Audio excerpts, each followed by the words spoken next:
ഒരാളെ ഒരു റാൻഡം ആളെന്ന് പറയുന്നത് പേരൊന്നും മെൻഷൻ ചെയ്യണം, ആളെന്ന് പറയണം, അടിപൊളി മനുഷ്യനാണ്. പക്ഷെ അയാൾ പറയുന്നു ഈ വർഷം വിന്നർ റോഹൻ ആയിരിക്കില്ല, ഇയാളായിരിക്കും ഷോയുടെ മുമ്പ്.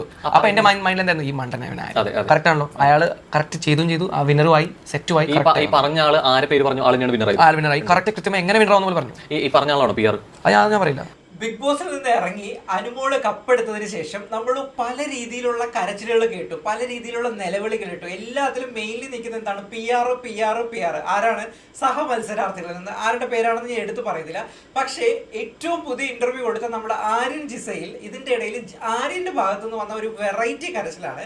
അതായത് ആര്യൻ ബിഗ് ബോസിലേക്ക് പോകുന്നതിന് മുമ്പ് തന്നെ അനുമോളുടെ PR തന്നെ കോണ്ടാക്ട് ചെയ്തിരുന്നെന്നും, എന്നിട്ട് അനുമോളാണ് ജയിക്കാൻ പോകുന്നത്, അതുകൊണ്ട് അവിടെ പോയിട്ട് ഇനി പ്രത്യേകിച്ച് നിനക്കൊന്നും ചെയ്യാനില്ലെന്നും പറഞ്ഞു എന്നാണ് നമ്മുടെ ആര്യന്റെ ആരോപണം. അതായത് സോ സിമ്പിൾ ആണ്, ആര്യൻ പോകുന്നതിന് മുമ്പേ അനുമോള് വിജയിക്കുമെന്നുള്ളത് അനുമോളുടെ PR തന്നോട് പറഞ്ഞായിരുന്നു എന്ന്.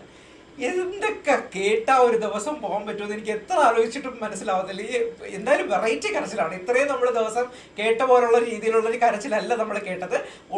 ഉടനീളം ഈ ഇന്റർവ്യൂവിലും പറയുന്നത് PR. അയ്യോ എനിക്ക് PR എന്തായിരുന്നു എന്ന് അറിയത്തില്ല, ഞാൻ PR കൊടുത്തു പോയിരുന്നെങ്കിൽ തീർച്ചയായിട്ടും എനിക്ക് 100 ദിവസം നിൽക്കാൻ പറ്റുമായിരുന്നു, 8ാം സ്ഥാനത്തിൽ എത്തേണ്ട ആളായിരുന്നില്ല, ഞാൻ ഒരുപാട് സ്പോർട്സ് ആക്ടിവിറ്റീസ് ഒരുപാട് ഗെയിം എല്ലാം കളിക്കുന്ന ആളല്ലേ, സോ എനിക്ക് PR ഉണ്ടായിരുന്നെങ്കിൽ. എന്നിട്ട് അതേ ഇന്റർവ്യൂവിൽ തന്നെ കുറച്ചടുത്ത് പറയുന്നു, ഞാനൊരു 3-4 ആൾക്കാർ ഹയർ ചെയ്തിട്ടാ പോയത് എന്റെ ഇൻസ്റ്റാഗ്രാം പേജ് ഒക്കെ ഹാൻഡിൽ ചെയ്യാനും. അനുമോളും പറഞ്ഞ എന്താണ്, ഇത്രയേ ഉള്ളൂ, എന്റെ ഇൻസ്റ്റാഗ്രാം പേജ് ഞാൻ ഒരാൾക്ക് കൊടുത്തു, അയാളാണ് എന്റെ ഇൻസ്റ്റാഗ്രാം പേജ് ഹാൻഡിൽ ചെയ്തത്, അതിനാണ് ഇവർ ഇത്ര കൊട്ടി ഘോഷിച്ച് PR ആണ് ജയിപ്പിച്ചതെന്ന് പറഞ്ഞ് നടന്നുകൊണ്ടിരുന്നത്. ഇതിന്റെ ഇടയിൽ ഇനി അടുത്ത ഒരു കരച്ചിലും കൂടെ ഉണ്ട്, അത് ആര്യന്റെ സുഹൃത്തായ ജിസൈലിന്റെ ഭാഗത്താണ്. ഒന്ന് കണ്ടുവെക്കും. ഞങ്ങൾ സംസാരിച്ചൊന്നും കാണിച്ചിട്ടില്ല, ഞങ്ങൾ എത്രയോ കാര്യങ്ങൾ സംസാരിച്ചു, ലൈക്ക് അബൌട്ട് അതൊന്നും നല്ല കാര്യം ഒന്നും കാണിച്ചിട്ടില്ല.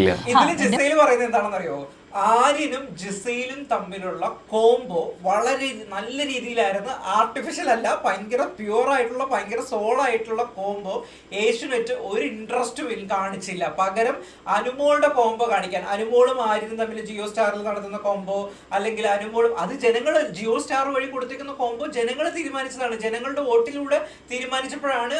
ഇടയ്ക്കൊരു ടാസ്ക് ഒന്നും നിങ്ങൾക്ക് ഓർമ്മയുണ്ടോ, അനുമോളും ജിസയിലും ആര്യനും അനുമോളും തമ്മിൽ മറ്റേ കയ്യിൽ ഇത് കെട്ടിയിട്ട് നടക്കാൻ പറഞ്ഞൊരു ടാസ്ക് ഉണ്ടായിരുന്നല്ലോ, ആ ടാസ്കിനെ പറ്റിയാണ് പറയുന്നത്. പക്ഷെ ഇവര് ഹൗസിനുള്ളിൽ നടത്തിയ ഒരു പരിപാടികളും ഒന്നും ഏഷ്യനെറ്റ് വെളിയിലേക്ക് എത്തിച്ചില്ല. പകരം ഇവരുടെ പൊതപ്പിനടിയിലെ സീന്, മറ്റേ സീൻ, അങ്ങനെയുള്ള പ്രശ്നങ്ങൾ മാത്രം കാണിക്കാനായിരുന്നു ഏഷ്യനെറ്റ് ടീമിന്റെ ഇഷ്ടം. പക്ഷെ ഞങ്ങൾക്ക് അതിൽ പ്രശ്നമൊന്നുമില്ല, കാരണം അത് അവരുടെ ഡിസ്ക്രിപ്ഷൻ ആണല്ലോ എന്ന്. കാരണം ഏഷ്യനെറ്റ് അവരുടെ ടീമിനും തോന്നുന്നുണ്ട് ഇത് വെളിയിൽ ഇറങ്ങിക്കഴിഞ്ഞാൽ ജനങ്ങൾ ഏതാണ് സ്വീകരിക്കുന്നത്, ഏതല്ല സ്വീകരിക്കുന്നത് എന്നുള്ളത് ഏഷ്യനെറ്റും ഡയറക്ഷൻ അല്ലെങ്കിൽ പ്രൊഡക്ഷൻ ടീമിനും തോന്നണം, എന്നാൽ മാത്രമേ അവർ പുറത്തു വിടത്തുള്ളൂ. പിന്നെ അതുകൂടാതെ ഇതിനൊന്നും പരാതി പറഞ്ഞിട്ടൊരു കാര്യമില്ല, കാരണം നമ്മളെല്ലാവരും 24 മണിക്കൂർ കാണുന്ന ഒരു ഫെസിലിറ്റി ഉള്ള ജിയോ ഹോട്ട്സ്റ്റാർ വഴി കണ്ടുകൊണ്ടിരിക്കുന്ന ആൾക്കാരാണ്. സോ നമുക്ക് ഏറ്റവും കൂടുതൽ കമ്മ്യൂണിക്കേറ്റ് ചെയ്തിരിക്കുന്നത് അനുമോളയാണ്, അതുകൊണ്ടാണ് നമ്മളെല്ലാവരും അനുമോളെ വിജയിച്ചത്. എന്തായാലും ഇൻ ടോട്ടൽ നല്ലൊരു വെറൈറ്റി കരച്ചിൽ ഇത്രയും ദിവസം നടന്നതിൽ. ഇതിന്റെ ഇടയിൽ ഷാരികയുടെ കരച്ചിലുണ്ട്, അപ്പാനി ശരത്തിന്റെ കരച്ചിലുണ്ട്, ഇതൊന്നും എനിക്ക് റിയാക്ഷൻ ചെയ്യാൻ താല്പര്യമില്ല. പക്ഷേ ഇത് അല്പം വെറൈറ്റി കരച്ചിലായതുകൊണ്ടാണ് ഞാൻ ഇതൊന്ന് ചെയ്യാമെന്ന് വിചാരിച്ചത്.